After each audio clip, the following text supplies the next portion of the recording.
وَأَتِمُّ الْحَجَّ وَالْعُمْرَةَ لِلَّهِ، پورا کیا کرو حج اور عمرے کو اللہ کے لیے. فَإِنْ أُحْصِرْتُمْ، پھر اگر تم گھر جاؤ. فَمَسْتَيْسَرَ مِنَ الْهَدْيِ، تو جو قربانی کا جانور آسانی سے میسر ہو اس کو آگے بھیج دو. وَلَا تَحْلِقُوا رُؤُوسَكُمْ حَتَّى يَبْلُغَ الْهَدْيُ مَحِلَّهُ، اور اپنے سروں کو اس وقت تک مت منڈواؤ. حلق کروانا ہو یا قصر کروانا ہو، دونوں صورتیں، اس وقت تک مت کرو جب تک کہ وہ جو ہدی کا جانور ہے وہ اپنی جگہ پر نہ پہنچ جائے، یعنی قربان گاہ پہ. جب تک ہدی کا جانور قربان نہ ہو جائے منا کے اندر جا کے، اس وقت تک تم اپنے بالوں کو منڈوا نہیں سکتے. آپ کو پتہ ہے کہ نبی علیہ السلام کی مبارک زندگی میں بھی ایک اس طرح کا واقعہ ملتا ہے ہمیں صحیح بخاری میں ڈیٹیل کے ساتھ. سورۃ الفتح میں بھی ذکر ہے، یہاں پر بھی اشارتاً اس کا ذکر آ رہا ہے کہ نبی صلی اللہ علیہ وآلہ وسلم نے 6 ہجری میں ارادہ کیا تھا عمرے کا، اور اس کے لیے آپ صلی اللہ علیہ وآلہ وسلم آلموسٹ 1500 صحابہ، جانصار صحابہ کا لشکر لے کر نکلے تھے. لیکن راستے میں ہی آپ کو روک دیا گیا تھا، اور آپ صلی اللہ علیہ وآلہ وسلم نے بھی صلح کے اوپر آمادگی کر دی ان شرائط کے اوپر جو بظاہر اس وقت مسلمانوں کے خلاف تھی. ان میں سب سے بڑا ایشو تو یہ تھا کہ اس سال آپ کو ہم عمرے کی اجازت نہیں دیں گے، اگلے سال آپ آئیں گے اور 3 دن کے لیے اہل مکہ جو ہے وہ مکہ چھوڑ کر پہاڑیوں پہ شفٹ ہو جائیں گے، آپ لوگ آ کے انڈیپینڈنٹلی اپنی ایکٹیویٹیز پرفارم کر سکتے ہیں. تو لہٰذا وہ جو عمرہ تھا اس کی قضا پھر آپ علیہ السلام نے نیکسٹ ایئر میں دی. 6 ہجری کے اندر صلح حدیبیہ ہوگی، حدیبیہ کے مقام کے اوپر بخاری میں بڑی ڈیٹیل حدیث ملتی ہے. اب اس میں جب یہ چیز طے پائی تو اب ظاہر صحابہ کرام نے تو احرام بھی پہنا ہوا تھا، احرام تو اس وقت تک نہیں کھولنا جب تک قربانی کا جانور ذبح نہ ہو جائے، اور باقی ایکٹیویٹیز بھی پرفارم کرنی تھی. تو جب یہ صلح ہو گئی تو آپ صلی اللہ علیہ وآلہ وسلم نے صحابہ کو حکم دیا کہ اپنے احرام کھول دو، یہیں پر جانور کو ذبح کرنے کے بعد اپنے احرام کھول دو اور باقی یہیں پہ حاصل کر لو، اگلی دفعہ اب ہم آئیں گے. لیکن صحابہ کرام میں سے کوئی بھی نہیں اٹھا. نبی علیہ السلام نے اس بات کو ریپیٹ کیا لیکن کوئی کھڑا نہیں ہوا. آپ علیہ السلام اپنے حجرے میں آئے تو اس سفر میں آپ کے ساتھ آپ کی بیوی تھی سیدہ ام سلمہ. تو نبی علیہ السلام نے فرمایا کہ میں نے اس طرح اپنے صحاب سے یہ بات کی ہے، ان میں سے تو کوئی بھی نہیں اٹھا. تو انہوں نے کہا یا رسول اللہ ان کو ان کے حال پہ چھوڑ دیں، آپ خود اپنے جانور کو یہاں پہ قربان کریں، اپنا احرام کھول دیں، یہ خود بخود آپ کو فالو کریں گے.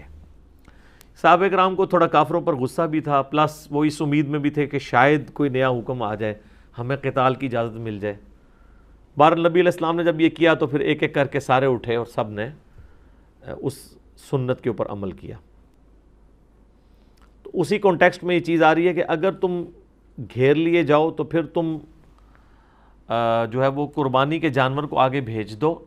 جب اپنی قربان گاہ کو وہ پہنچ جائے اور تمہیں پتہ چل جائے وہ قربان ہو گیا، پھر اپنا احرام کھولو اور یعنی وہ جو سر منڈانے والا معاملہ کرنا ہے. لیکن یہاں پر وہ بھی نہیں تھا کیونکہ وہ قربانی کا جانور بھی آگے نہیں جانے دے رہے تھے، اس لیے نبی علیہ السلام نے قربانی کا جانور بھی وہیں پر ذبح کر لیا.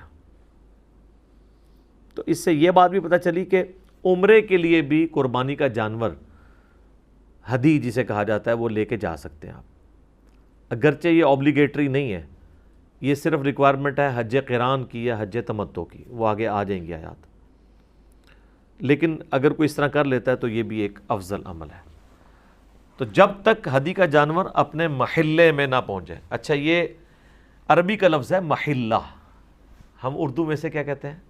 محلہ. تو یہ جو بڑے بڑے لغت والے اردو والے علماء بھی ہیں، پروفیسر بھی ہیں، وہ آپ دیکھیں گے تو ہمیشہ ہی بولتے ہیں محلہ.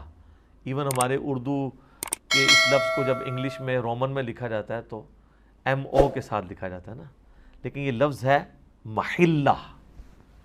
لیکن اس میں کسی غلطی نہیں نکالنی چاہیے. اس کی وجہ ہے کہ اگرچہ یہ لفظ غلط بولا جا رہا ہے لیکن اردو میں مستعمل ہے، اردو میں چلتا ہے. الٹا محلہ بولنے سے کوئی اور ہی نہ کوئی چیز سمجھ لے اس کو. فمن کان منکم مریضا، پس جو کوئی تم میں سے مریض ہو، اگر کوئی بیمار ہو، او بہی اذا، یا اسے کوئی تکلیف ہو، من رأسہ، اس کے سر میں تکلیف ہو سکتی ہے، جوئیں پڑی ہوئی ہوں، ظاہر ہے اتنے بڑے بڑے بال رکھے ہوتے تھے عرب کے لوگوں نے. اس کانٹیکسٹ میں بخاری میں حدیث ہے، کعب بن عجرہ کہتے ہیں کہ میں نبی علیہ السلام کے ساتھ تھا تو میرے بال بڑے گھنے تھے، اس میں جوئیں پڑ گئیں، تو اور جوئیں وہ کہتے ہیں اتنی زیادہ پڑی کہ وہ کپڑوں پہ گرتی تھی. تو نبی علیہ السلام نے جب میری حالت دیکھی تو حضور نے مطلب آپ کو بھی ترس آیا. تو یہ پھر آیات نازل ہوئی کہ اگر اس طرح کسی کو جوئیں پڑ دیں، اب ظاہر ہے کہ وہ کوئی 4 گھنٹے کی فلائٹ تو نہیں ہے اسلام آباد سے جدے کی، وہ تو 15 دن کا سفر ہے مدینے سے مکے کا، اور اس میں بھی حدیبیہ پہ پہنچے ہیں، ابھی کئی دن کا سفر باقی ہے، اور اتنی زیادہ جب جوئیں پڑی ہوئی ہوں تو انسان کو رات کو نیند بھی نہیں آتی. تو پھر یہ حکم نازل ہوا کہ اگر کسی کے سر کے ساتھ اس طرح کا ایشو ہو جائے تو اگرچہ وہ احرام جب تک قربانی جانور نہ ہو جائے اس وقت تک آپ سر نہیں منڈوا سکتے، یہ ترتیب ہے نا اس کی. تو اس کے لیے پھر یہ ہے کہ وہ اب یہ اس کی مجبوری ہے، وہ اپنا سر منڈوا دے، لیکن اس کے عوض پلینٹی ادا کرے گا، جسے آپ حج کی ٹرمنالوجی میں دم بھی کہتے ہیں. اور اس کیس میں وہ کیا ہوگا وہ آ رہا ہے،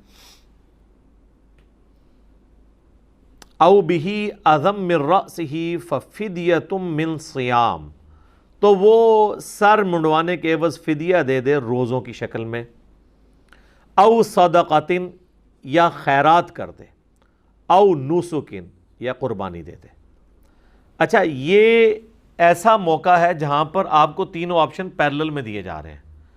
ویسے آپ قرآن میں جب کبھی بھی اس طرح کی پلنٹیز دیکھیں گے نا، جیسا کہ سورۃ المائدہ کی آیت نمبر 89 میں آیا ہے کہ جو کوئی منت مانی ہوئی توڑ دے تو قسم جو ہے اس نے کھا لی تھی، اب وہ توڑنا چاہتا ہے تو اس کا کفارہ کیا ہے، وہ ایک غلام آزاد کرے.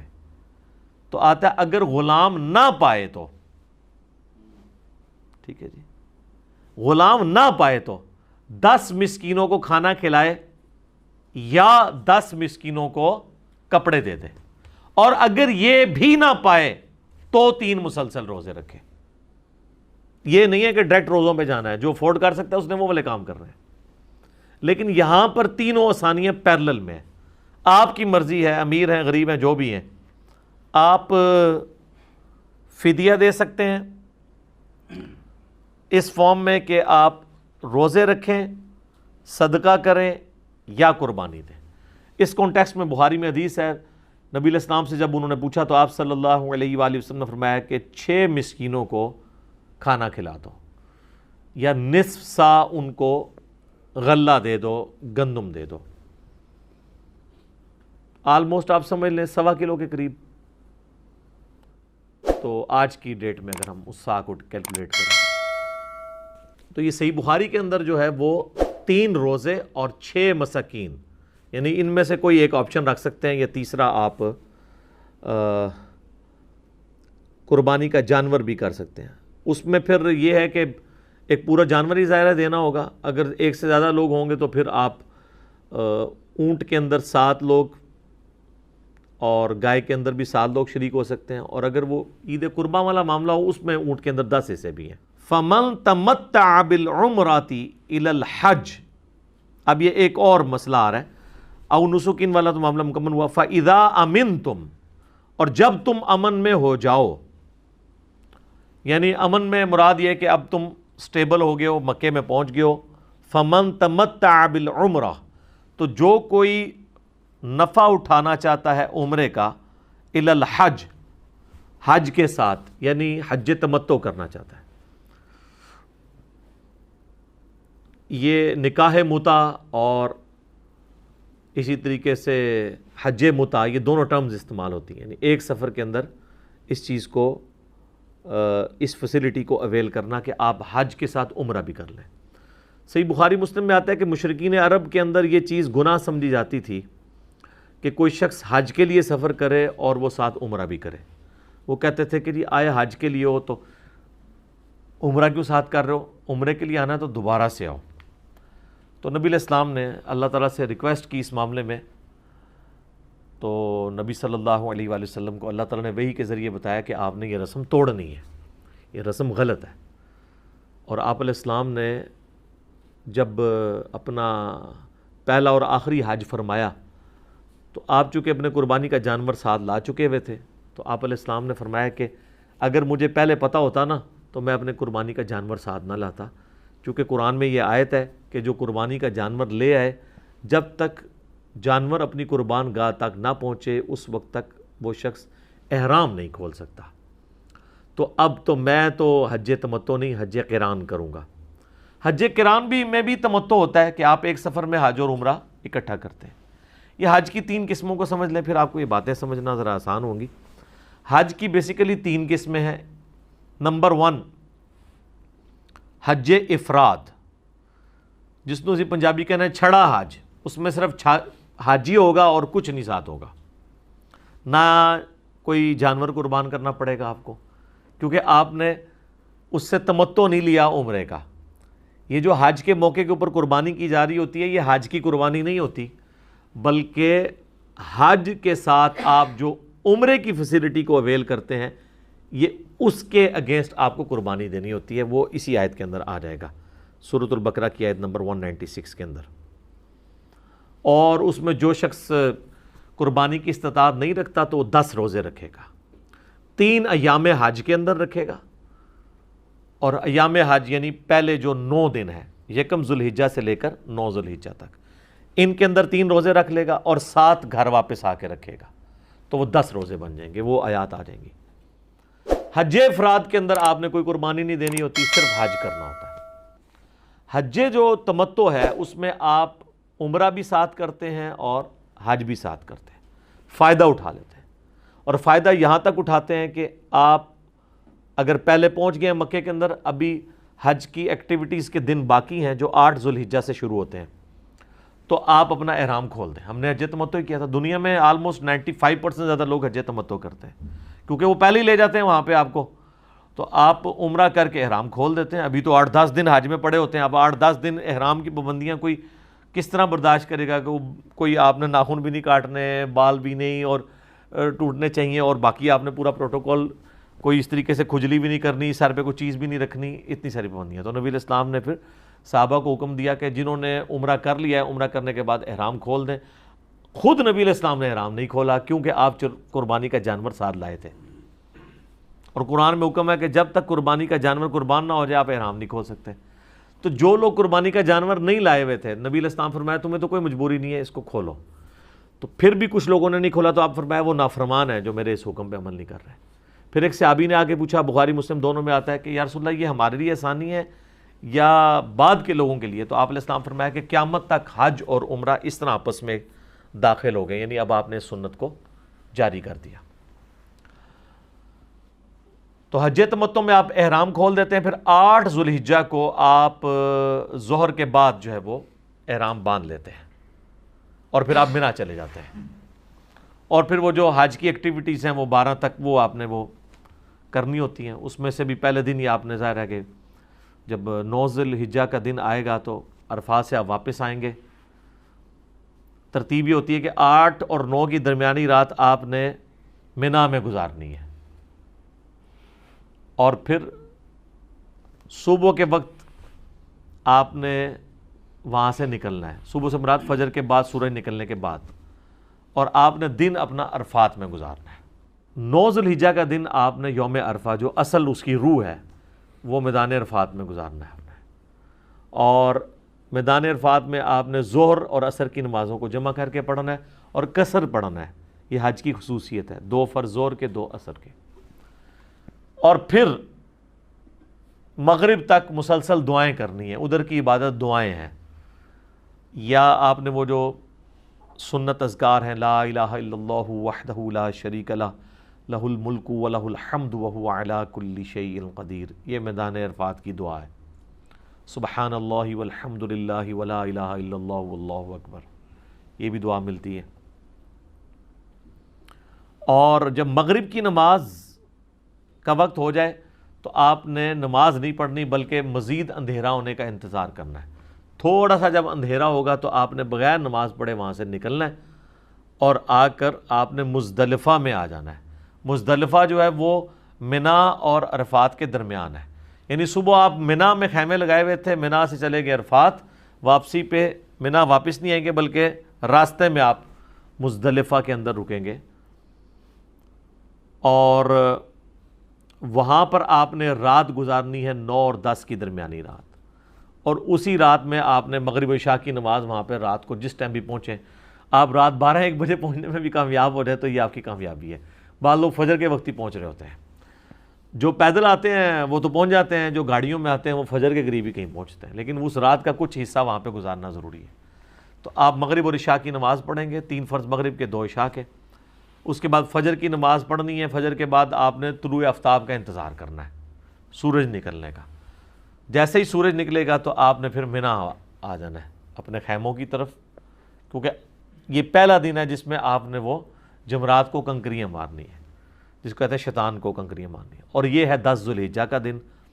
حاجیوں کے لیے 10 ذوالحجہ کے دن عید کی نماز کوئی نہیں ہے، کیونکہ انہوں نے اپنی ایکٹیویٹیز پرفارم کرنی ہے، احرام انہوں نے پہنا ہوا ہے، تو سیدھا جائیں گے۔ وہ 3 جمرات ہیں، یعنی وہ جس کو شیطان کہتے ہیں یہاں کے لوگ، جن کی نشانی بنی ہوئی ہے۔ منا سے آپ کعبے کی طرف جائیں تو سب سے پہلے ایک چھوٹے والا آئے گا، پھر درمیانے والا، اور اینڈ پہ بڑے والا آتا ہے جو کعبے والی سائڈ کی طرف ہے۔ تو پہلے دن آپ نے پہلے 2 کو کنکریاں نہیں مارنی ہوتی ہیں بلکہ تیسرے والے کو مارنی ہوتی ہیں، اور اس کے لیے جو کنکریاں آپ نے آئندہ دنوں میں بھی مارنی ہے نا، وہ آپ نے مزدلفہ سے ہی چننا سنت ہے۔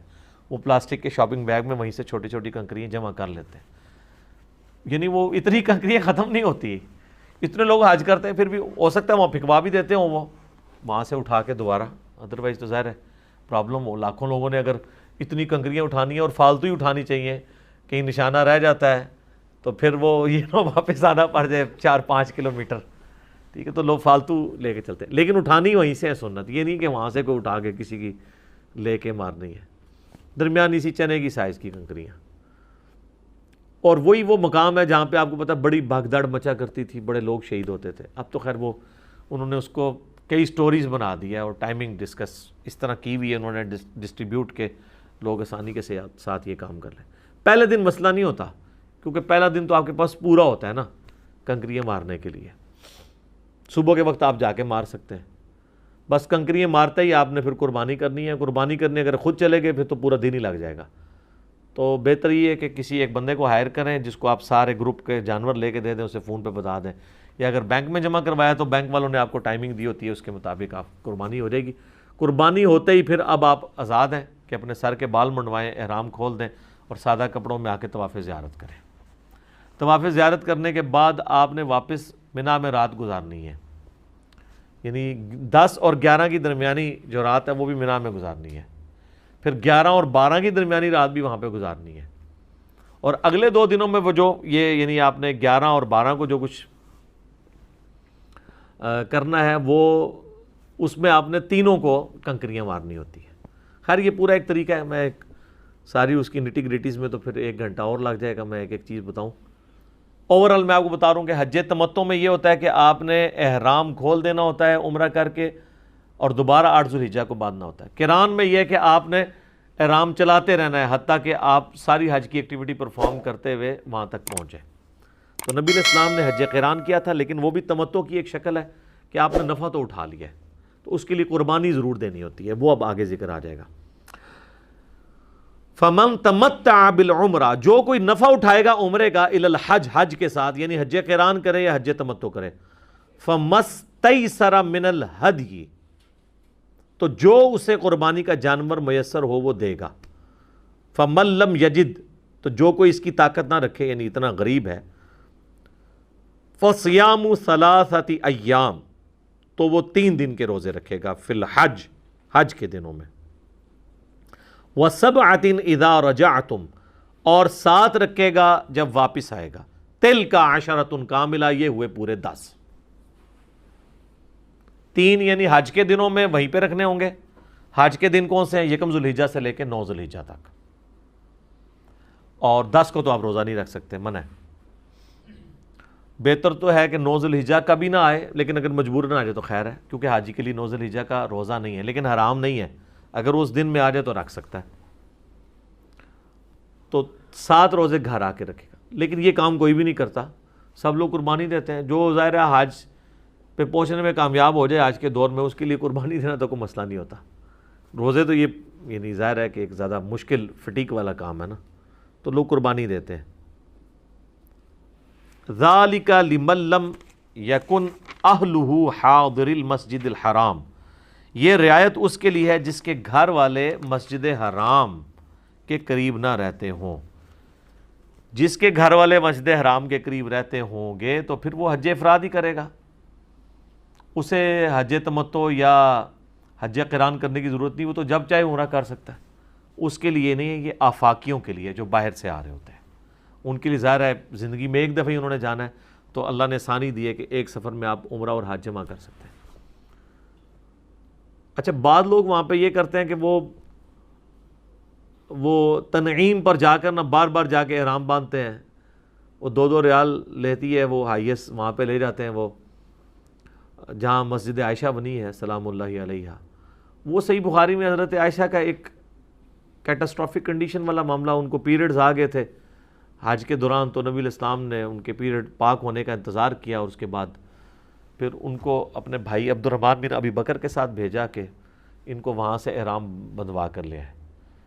تو حالانکہ وہ کوئی میقات تو نہیں ہے, وہ تو مکے کی باؤنڈری کے اندر ہی آتا ہے, تو وہاں پہ صرف ایسی عورت کے لیے معاملہ ہے کہ وہ ایسا کر سکتی ہے. ادروائز جس نے ایک سفر میں ایک حج اور عمرہ کر لیا, دیٹس آل.